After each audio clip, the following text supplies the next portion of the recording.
Monsoon सत्र का आज आखिरी दिन था। मुख्यमंत्री के संबोधन की मांग को लेकर के बीजेपी के विधायक पहली बार झारखंड विधानसभा में पूरी रात भी बिताए। हमारे साथ मौजूद हैं बीजेपी के विधायक रणधीर सिंह जी। क्या वो मांगे जो हैं पूरी हुई? मुख्यमंत्री का वक्तव्य अब खत्म हुआ, वो जवाब मिल गया जो ढूंढ रहे थे आप लोग? नहीं मिल पाया जवाब। क्या सवाल थे जो जवाब नहीं मिला? 15 सूत्री जो वादे मुख्यमंत्री जी ने किए थे, और मुख्यमंत्री जी ने झारखंड मुक्ति मोर्चा कांग्रेस ने पिछले 2019 के चुनाव में जो वादे किए थे, जिन वादों के साथ लोग 52 वादों के साथ वो सत्ता में आए, उन वादों को हम लोग आज कहते कि इसका कब होगा।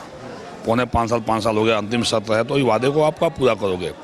इसी में हम लोगों ने आवाज़ उठाई कि भाई आप 5 लाख नौजवानों को रोजगार देने की बात आप की थी, आप कब रोजगार दोगे। आप नियोजन नीति, आसानी नीति अभी तक परिभाषित नहीं कर पाए आप। ये जवाब हम लोगों ने मांगा, उस पर जवाब का कुछ नहीं आया।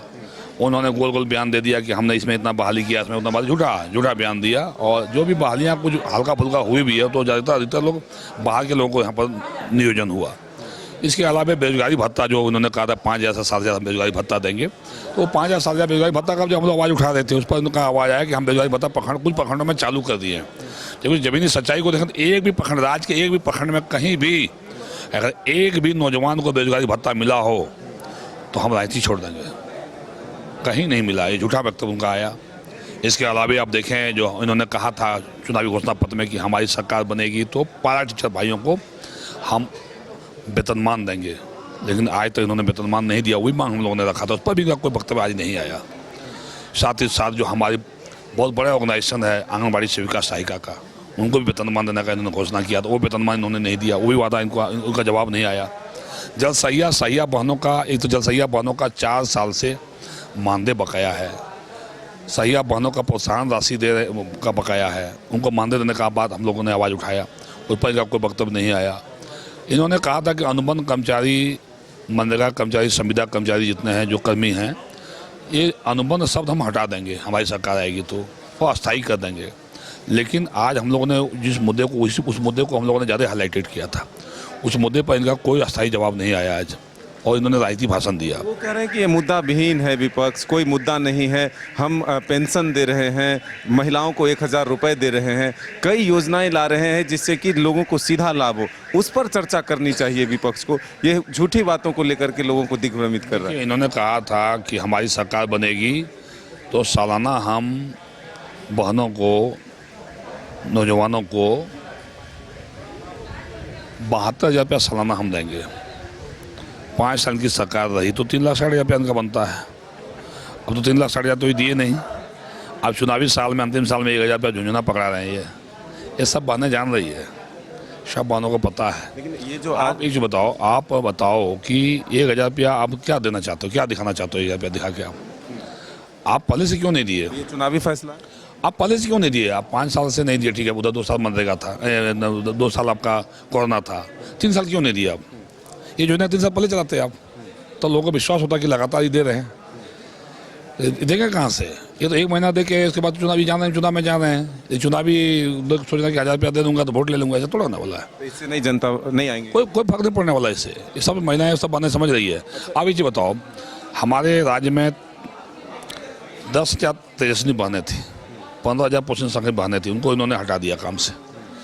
वो 25,000 जो है बेरोजगार हो गए, क्या इनको वोटिंग करेगा आपको लगता है? अच्छा, अब ये एक महत्वपूर्ण विषय जो है बांग्लादेशी बनाम बाहरी, इसकी लड़ाई अब शुरू हो गई है, इसको किस रूप में देख रहे हैं? देखिए, ये तो खिसियानी बिल्ली खमानो छे। जब बांग्लादेशी काफ़ी तादाद में संथाल परगना में घुस गया, मैं संथाल परगना से आता हूँ, पूरी जिम्मेवारी के साथ कहता हूँ, मेरे विधानसभा में कम से कम 5,000 बांग्लादेशी घुस चुका है, मेरे विधानसभा में।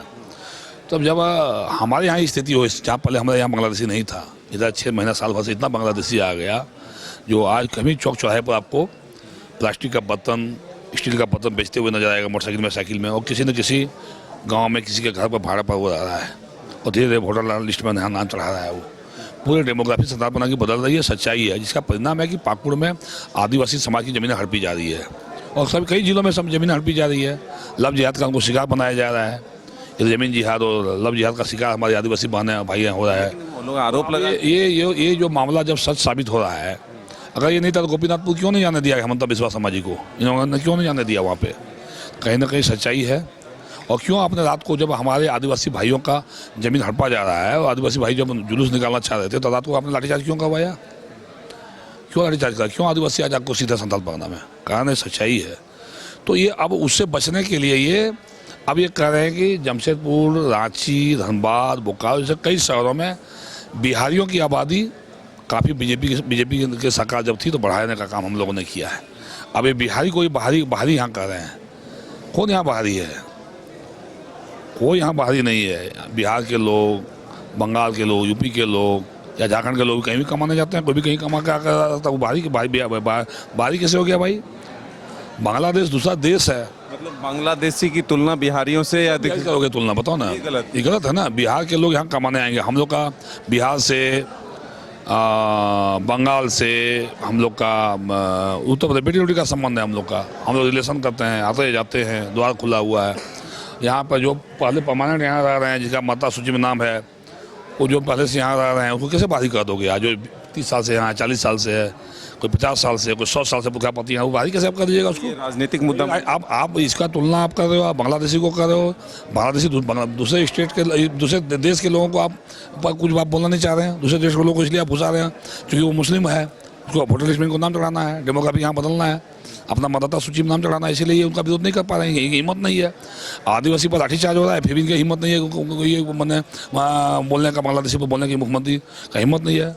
अगर ये बात गलत है, ये बोलते हैं बीजेपी मुद्दा बना रहा है, तो भाई जो बांग्लादेशी ने जिन जमीन, आदिवासी को जमीन हड़पा है, वो जमीन आप दिला दीजिए। आप मुख्यमंत्री हैं, दिला दीजिए जमीन। वोट बैंक की राजनीति। हाँ बिल्कुल, वोट बैंक का राजनीति कर रहे हैं आप। और इन्होंने ये आरोप लगाया कि भाजपा का कार्यालय सरकारी ज़मीन पर है, गोचर ज़मीन पर है। तो मैं मुख्यमंत्री को कहता हूँ कि भाई सरकारी ज़मीन और गोचर ज़मीन पर अगर हमारे कार्यालय, पार्टी का कार्यालय कहीं है तो आपकी सरकार है, आप खाली कराओ ना। झूठा वक्तव्य क्यों देते हैं आप? और सदन के भीतर जब इतनी आवाज़ हम लोग उठाएं तो आप हम लोग को कहते हैं कि नालायक है ये लोग। किसको नालायक कर रहे हैं आप? ये अंतिम विदाई सत्र था हेमंत जी का।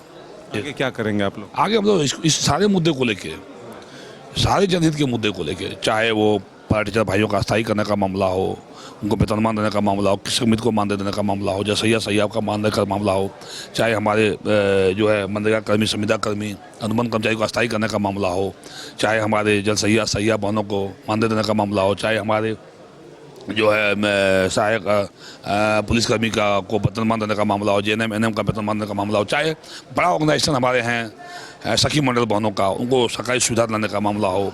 ऐसे जितने भी ज्वलंत मुद्दा है जो इन्होंने उलझा के रख दिया है, इस बारे मुद्दे को लेकर हम लोग घोषणा को मुद्दा बनाएंगे, बड़ा मुद्दा बनाएंगे। क्योंकि इनको ये सारे मुद्दे पर ये सत्ता में आए थे। पाटीचर भाई हो, चाहे कृषक मित्र हो, आंगनबाड़ी सेविका सहायिका को इन्होंने कहा था कि हम आपको वेतनमान दे देंगे, ये कुछ भी इन्होंने समाधान नहीं किया। ये सारे मुद्दे को, चाहे पंचायत स्वयं सेवक हमारे जो काम कर रहे थे रघुवर जी के सरकार में, वो पंचायत स्वयं सेवक को इन्होंने कहा था कि हम अस्थायी कर देंगे, आपको हम मानदेय देंगे, उस पर कुछ नहीं किया। इन्होंने कहा तेजस्विनी और आपका पोषण से की बातों को जिनको इन्होंने हटा दिया। वो सारे मुद्दे को लेकर हम लोग चुनावी घोषणा पत्र डालेंगे बीजेपी सरकार के वादों को ही लेकर जनता के बीच में ये जनता बीच में जाएंगे और इसको हम लोग भारतीय जनता पार्टी घोषणा पत्र में इसको डालेंगे हम लोग। और भारतीय जनता पार्टी NDA सत्ता में वापसी करने वाली है, उसमें हम लोग इस सारी समस्या का समाधान चरणबद्ध तरीके से करेंगे। क्योंकि जब इस सरकार ने नहीं किया तो हम जनता के बीच में जाएंगे। क्योंकि हम लोगों ने इसने जो इस अंतिम सत्र में हम तो लगातार ये आवाज़ उठा रहे थे, अंतिम सत्र में ज़्यादा दबाव इसलिए दिए सरकार के ऊपर ताकि सरकार को कहीं भय हो कि भाई सामने चुनाव है। हमने ये वादा किया था, विपक्ष के विधायक इस आवाज़ को उठा रहे हैं। जो वादा मुख्यमंत्री जी ने किया था या कांग्रेस JMM ने किया था, राजद की सरकार ने किया था, इनके चुनावी घोषणा पर जो वादा इन्होंने किया था भाई कम से कम वो चीज़ें करेंगे, तो इन्होंने किया नहीं। अब बात है 72,000 रुपया सालाना देने का बात करने वाले लोग 3 लाख 60,000 जहाँ देना चाहिए वहाँ आप 1,000 रुपया झुंझुना पकड़ा के आप वोट लेना चाहते हैं। ये 1,000 रुपया पहले क्यों नहीं दिया आपने? 3 साल पहले, 4 साल पहले। तो सरकार के ही वादों को याद दिलाने के लिए और अपने घोषणा पत्र में शामिल करने को लेकर के बीजेपी आगे जनता के बीच जाएगी। तो अब देखना होगा कि जो वादे पूरे नहीं हुए हैं वो क्या सच में जनता बीजेपी पर विश्वास कर बीजेपी को अपना बहुमत देती है। अपने सहयोगी राजबल्लभ के साथ मदन सिंह, न्यूज़ 22 को रांची।